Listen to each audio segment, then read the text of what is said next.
Na oder vabim Tomaža Ambrožiča, direktorja Sport Media Focus, agencije specializirane za komuniciranje v športu in aktivacijo sponzorstev.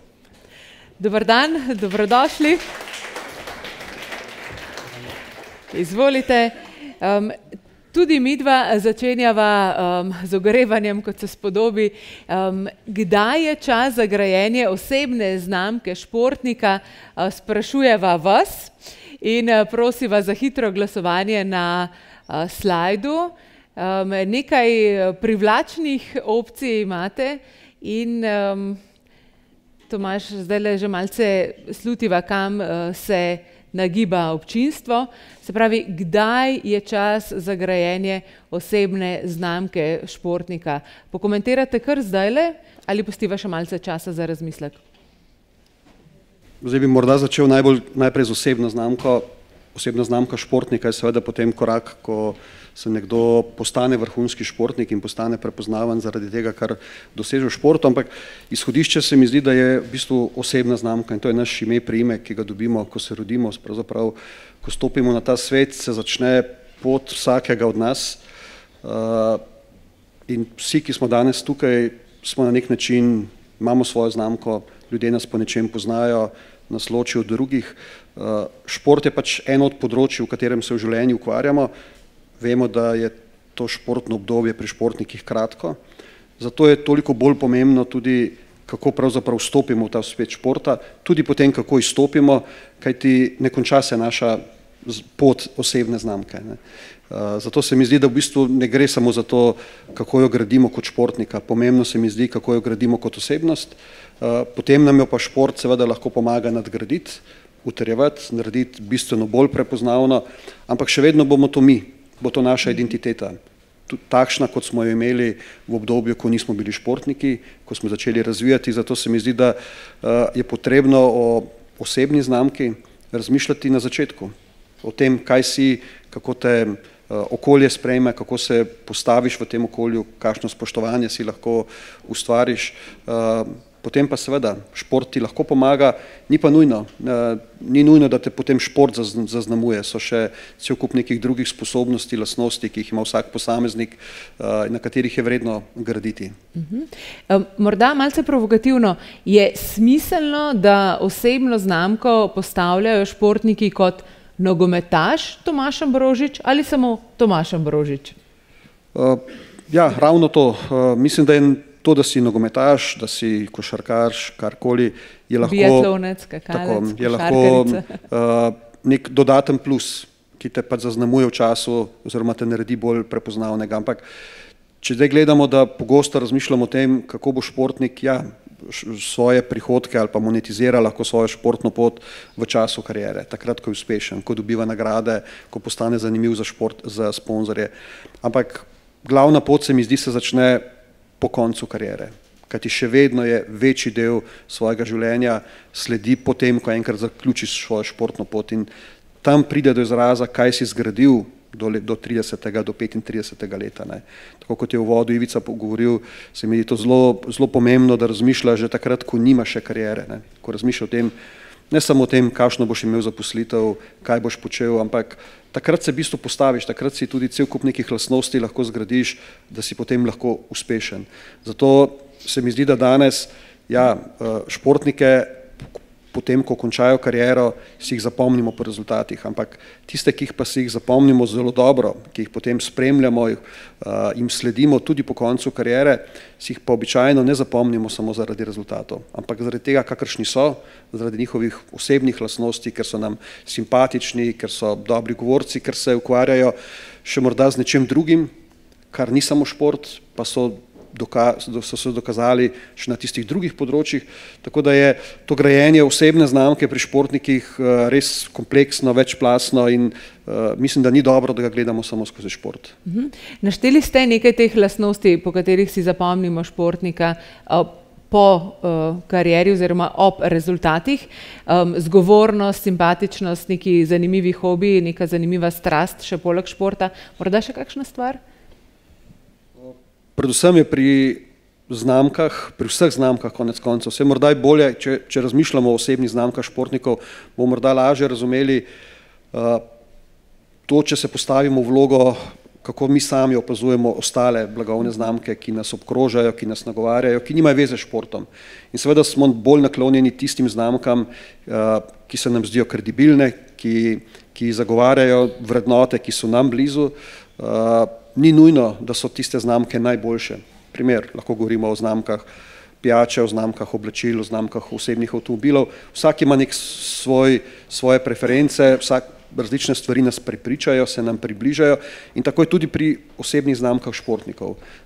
Nekomu je nekdo bolj všeč, bolj simpatičen, se bolj z njim identificira, morda ne samo zaradi rezultatov, ampak zaradi nekih njegovih hobijev, njegovih drugih lastnosti. In mislim, da je to pomembno tudi športnik, ko razmišlja o svoji osebni znamki, da v bistvu se zna postaviti tudi na stran drugih znamk, da pogleda, kako on dojema te ostale znamke, zakaj so mu nekatere stvari všeč, zakaj mu niso in potem bo morda lažje razumel tisto javnost, ki njega opazuje. Vsaka znamka nagovarja neko javnost, športne znamke morda nekoliko bolj specifično javnost, zato pa so tudi športniki potem zanimivi lahko za komercialne blagovne znamke, ker jim pomagajo vzpostaviti most do te javnosti, do navijačev, ki sledijo športnikom.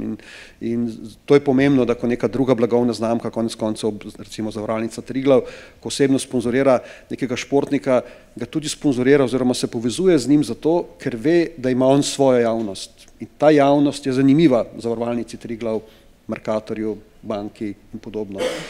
Tako da je se mi zdi, da je dobro, da športniki razumejo tudi, bom rekel, kako razmišljajo tisti drugi, na katere se obračajo, ki so za njih pomembni, kajti potem je lažje razmišljati tudi o grajenju te znamke, o kaj lahko sledi čez 10-20 let. Še prideva do teh drugih, ampak zdaj morda samo na kratko, čisto teoretično, razlika med blagovno in osebno znamko, ker oba to že malce prepletava, je pomembno poznati razliko ali lahko prepletamo tudi naprej? Ja, osebne znamke so znamke, kot sem rekel, ki se rodijo, z njimi se rodimo, z imenom in s priimkom, živijo, ustvarjajo. Blagovne znamke ustvarja nekdo drug, jih postavi na police, jih oblikuje, jim da ime. Seveda so v bistvu tudi te znamke živijo, si ustvarjajo svojo javnost, ampak pri osebnih znamkah športnikov, glasbenikov, kulturnikov, kogarkoli, je pa to znamka, ki jo ustvarja en sam. Od njega je odvisno, v katero smer jo bo razvil, od njega je odvisno, ali si bo to znamko naredil kredibilno, prepričljivo, jo bo morda umazal z nekaterimi, s kakšnimi aferami in podobno. Tukaj je velika razlika, ampak je pa pomembno, da tudi mi sami vidimo, kako te blagovne znamke, ki so neosebne, se pravi, ki jih ne ustvarjajo posamezniki, danes se ustvari eden, čez 10 let nekdo drugi, oziroma kopica ljudi, ki stoji v gospodarskih družbah za temi znamkami, a skupno obema znamkama je pa javnost, ki jo nagovarjajo. Mi imamo javnost, smo pač mi vsi. Ja, javno smo mi vsi, prej sva rekla, nagovarjajo tiste druge, to so lahko kolegi v klubu, reprezentanci, sošolci na srednji šoli, lokalna skupnost, celotna Slovenija, celotna Evropa. Seveda, zato je to grajenje, te osebne znamke, začneš graditi dobesedno v vrtcu, v osnovni šoli, v srednji šoli, v klubu in potem seveda te nekateri tudi cenijo zaradi lastnosti, ki jih imaš, ne samo, a si že vrhunski športnik, a si morda najboljši, morda si lahko tudi najbolj simpatičen, najbolj priljubljen v neki skupini športnikov, pa ni nujno, da si najboljši. In lahko potem tudi te lastnosti, sposobnosti preneseš tudi na obdobje po karieri in vemo, da so nekateri športniki postanejo zanimivi, pa morda niso bili ravno najboljši, so bili nekateri bistveno bolj uspešni od njih, pa nekateri znajo zgraditi boljšo svojo osebno znamko za obdobje po karieri. Zdaj, Tomaž, eno malce provokativno vprašanje. Seveda se oba strinjava, glede na to, da prihajava iz medijev in sponzorstev, da bi bilo krasno, da bi športniki v času svoje kariere bili dostopni, veliko komunicirali, se pojavljali v intervjujih, se družili na raznih dogodkih, ampak v resnici imajo tudi druge naloge, se pravi ogromno energije za trening, za tekmovanja.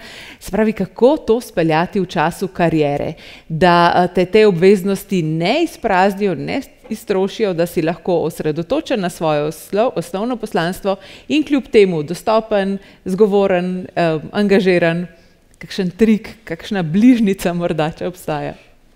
Ne, mislim, da javnost razume, da športnik v času svoje športne kariere ne more igrati neke javne osebnosti, ki bo vedno na voljo, ki bo v bistvu bil aktiven, konec koncev tudi ni nujno, čeprav vemo, da so danes družbena omrežja zelo primerna oziroma omogočajo športnikom neposreden dostop do svoje javnosti, ni nujno, ni to noben pogoj, da ti zgradiš neko, da postaneš javnosti zanimiv, pa bolj kot zanimiv je pomembno, da postaneš pristen, kredibilen, vreden zaupanja.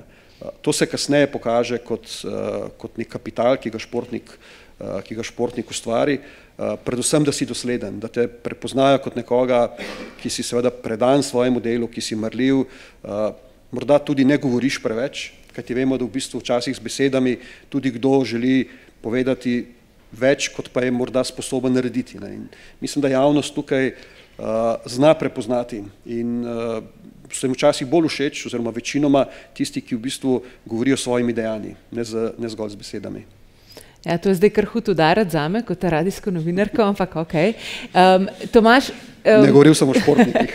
Seveda ste vabljeni tudi k postavljanju vprašanj na slajdu. Dobrodošli, Tomaž bo z veseljem odgovoril tudi na vaše vprašanja. Zdaj še korak naprej. Zgradili smo znamko, vsak dan skrbno pazimo na svojo osebno znamko. Kaj pa potem definira vrednost znamke in kaj sploh predstavlja potencial znamke za monetizacijo? Se pravi, zdaj ta korak naprej. Ja, če se zdaj postavim v vlogo tistega, ki razmišlja, da bi se povezal z posameznim športnikom, bil njegov sponzor, je seveda zanj pomembno, koga nagovarja ta športnik, kakšno javnost ima za seboj.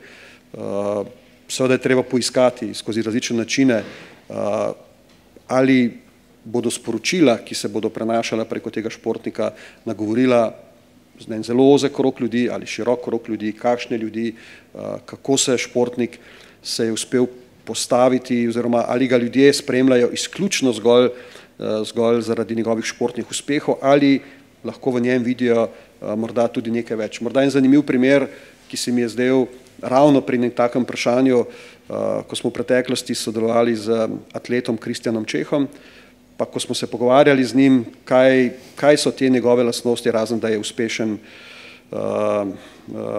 metalec diska, smo v bistvu ugotovili, da v bistvu ima eno posebno lastnost, da je pravzaprav en njegov zelo močan hobi je v bistvu ukvarjanje s kmetijstvom, da študira kmetijstvo, da pravzaprav uživa na svoji domači kmetiji, v delu živalimi, z vsem tem, kar zaznamuje kmetijstvo. In to se nam je zdela ena zelo recimo relativno redka posebnost, lastnost, s katero se danes vrhunski športniki ukvarjajo, ampak to je na koncu prepričalo Perutnino Ptuj, da je postala njegov osebni sponzor, ker so ga tudi videli, da študira to, da bo morda nekoč po koncu kariere bil lahko tudi za njih zanimiv kot nekdo, ki bo prišel k njim v službo, da pozna to področje. Tako da recimo to je zelo močno prispevalo k temu, kako je on monetiziral to svojo uspešno športno pot, pa hkrati izpostavil neko lastnost, nek svoj hobi, ki tako na prvo žogo morda se ne zdi zanimiva za nekoga, ne. Pa morda raje skrije, pa mogoče ne spada kul, ker se pač ukvarja s kmetijstvom v neki širši percepciji, ampak točno to je bila njegova posebnost, to je zaznamovalo njega, to ga je delalo drugačnega od morda od nekaterih, ki recimo se ukvarjajo oziroma ki so jim blizu pa druga področja. Čeprav po drugi strani pa poznamo primer smučarja skakalca, ki je uspešen glasbenik, ustvarja glasbo, spote in je postal zanimiv tudi drugi javnosti, morda Žiga Jelar, ki morda ne spremlja tako šport. In zdaj kar k vašim vprašanjem, kater športnik je po vaši oceni zgradil dobro lastno blagovno znamko? Zdaj dva primera sva že slišala, morda se spomnite še kakšnega, lahko tudi morda kakšnega tujega športnika? Ja, mislim, imamo kar precej primerov, kjer so recimo športniki po končani karieri lahko zaslužili bistveno več kot v času kariere. Eden tak, žal pred kratkim pokojni, se mi zdi recimo na globalni ravni Franz Beckenbauer, v času, ko je on igral nogomet, niti približno ti zneski niso bili tako visoki. Potem on je približno 30 let po koncu svoje kariere zelo uspešno tržil to svoje blagovno znamko. Seveda je David Beckham po drugi strani morda nekdo, ki je res največ naredil svoje blagovne znamke, ki jo je popeljal izven športa na področje mode, lifestyla in tam pridobil mislim, povsem druge partnerje, kot so ga spremljali. Ja, pri nas se mi zdi, da je en tak dober, uspešen primer nekoga, ki je lepo zgradil svojo kariero, tudi po koncu športne kariere, Jure Košir. Zagotovo tudi recimo Dejan Zavec se danes ukvarja s tistim, kar ga je tudi naredilo z treniranjem, gradi svojo blagovno znamko po karieri, ki ni vezana na vrhunske rezultate. Veliko je primerov, od katerih se lahko tudi športniki v tujini učijo. Agencija pri razvoju osebne blagovne znamke, da ali ne? Mislim, lahko športnik to naredi sam ali pa, ne vem, s pomočjo brata, sestre, zagotovo, jaz mislim, da gre tukaj predvsem ključno za to, da športnik res razume, kaj si želi. Seveda mora biti za to tudi nekako talentiran, nekateri to znajo odlično sami delati, ne potrebujejo neke agencije, ki jim svetuje. Podobno kot je predhodnica rekla, ja, moraš imeti nekoga, ki ti res lahko dobro svetuje, ki pozna, ne nujno, da pozna vse, ki v bistvu pozna predvsem tebe, ki ga v bistvu da pozna tvoje potencijale, da ti lahko svetuje. So pa nekateri, ki to vrhunsko delajo sami, brez kjerkoli pomoči. Zdaj pričakujem, da bo eno od naslednjih vprašanj, ali ste vi dobra agencija? Ampak dobro. Osebna znamka nekdanjega kickboksarja, Andrewa Tatea. Ja, mislim, da si on celo zavestno jo ustvarja kot neko kontroverzno znamko. V bistvu zavestno hodi precej po robu. Verjetno je to celo odločitev, da je to namen tega. Najbrž vedno obstaja tudi del publike, del javnosti, ki so jim verjetno ravno takšne zgodbe všeč. Seveda širši javnosti on ne deluje kot nekdo, ki bi bil kredibilen, ki bi mu znamke zaupale. Tudi meni osebno ne, absolutno ne, ampak po tem, kar lahko opazujem, se mi zdi, da v bistvu on precej načrtno želi biti kontroverzen. Tale izziv se mi zdi zanimiv. Parašportniki imajo res slabše možnosti za pridobivanje sponzorjev, slabše možnosti za grajene osebne znamke, ali smo zdaj morda v časih, ko se to zelo hitro in dramatično spreminja? Nasploh so osebne znamke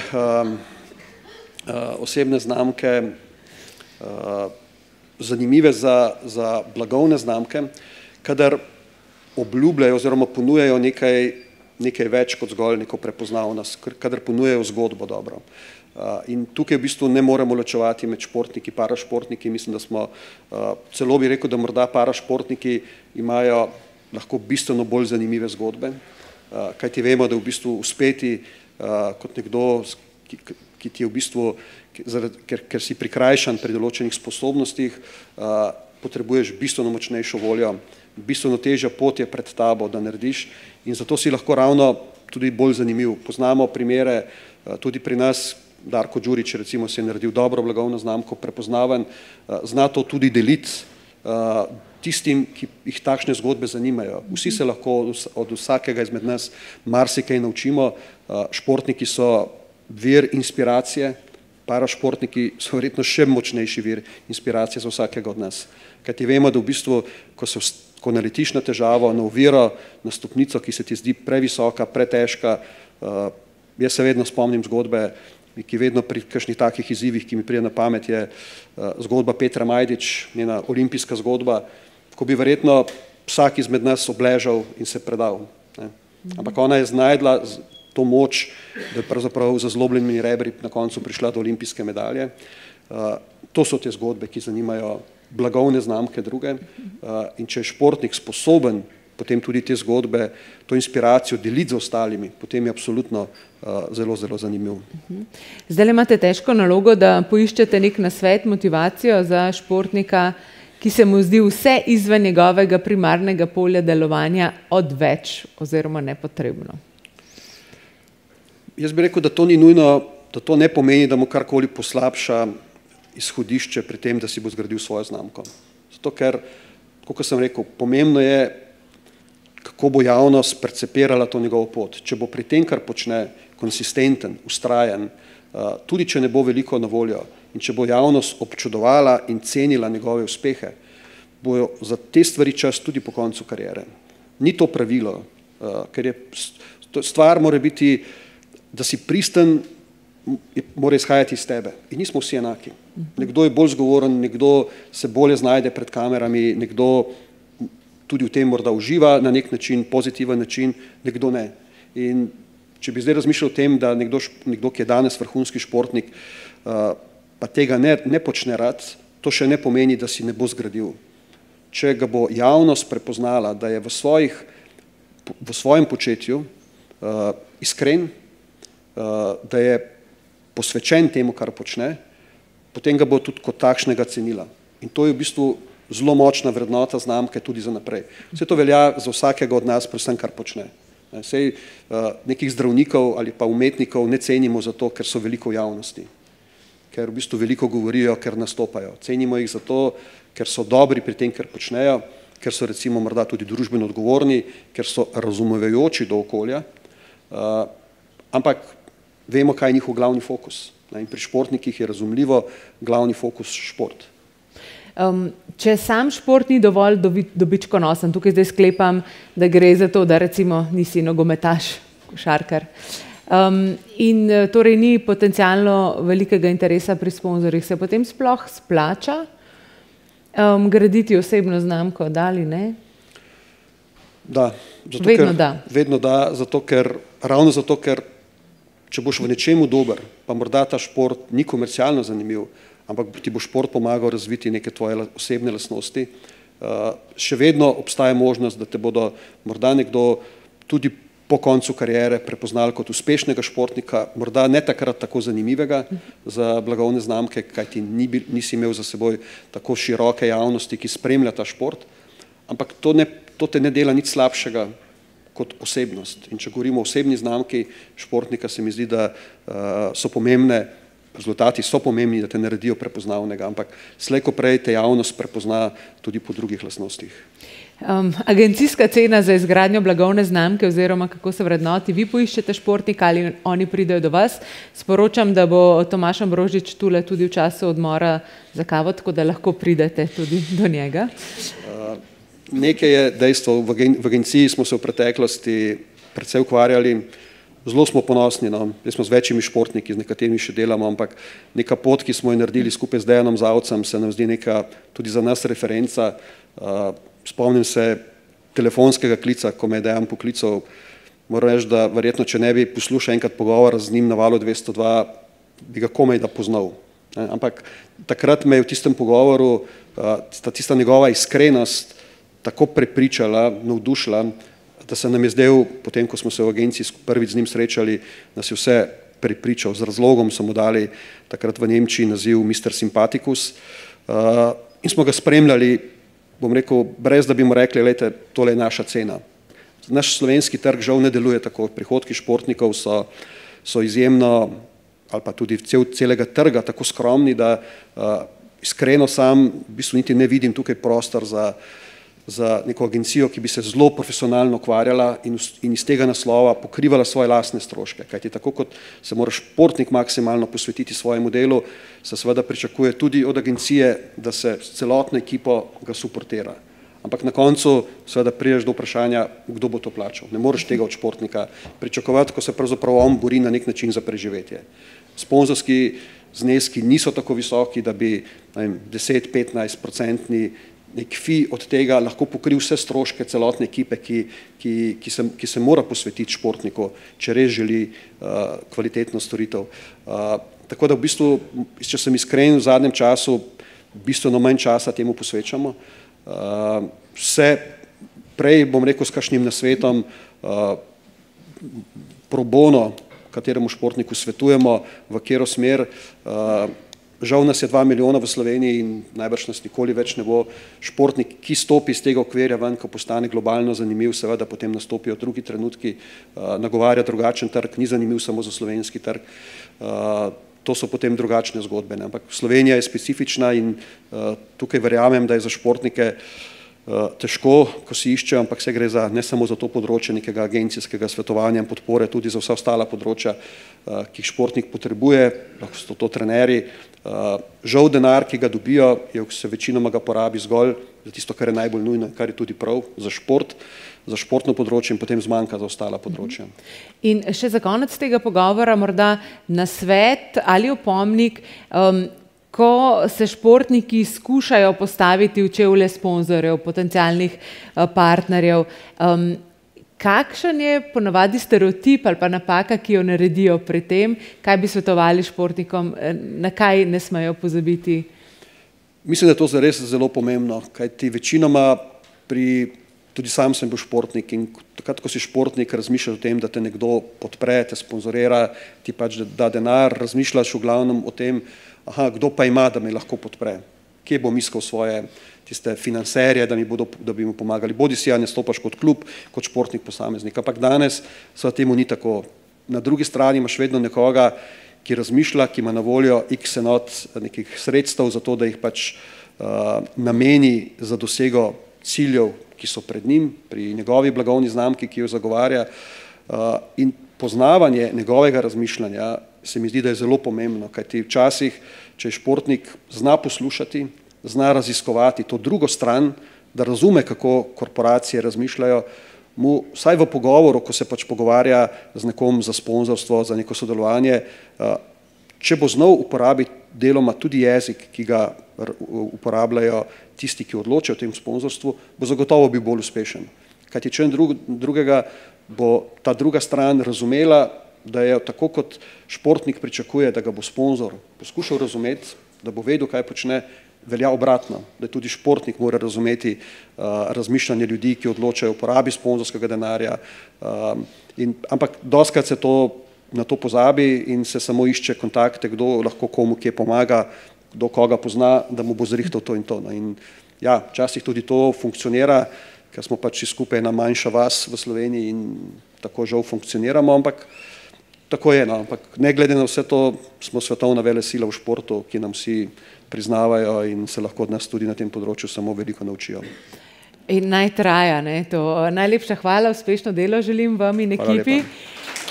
In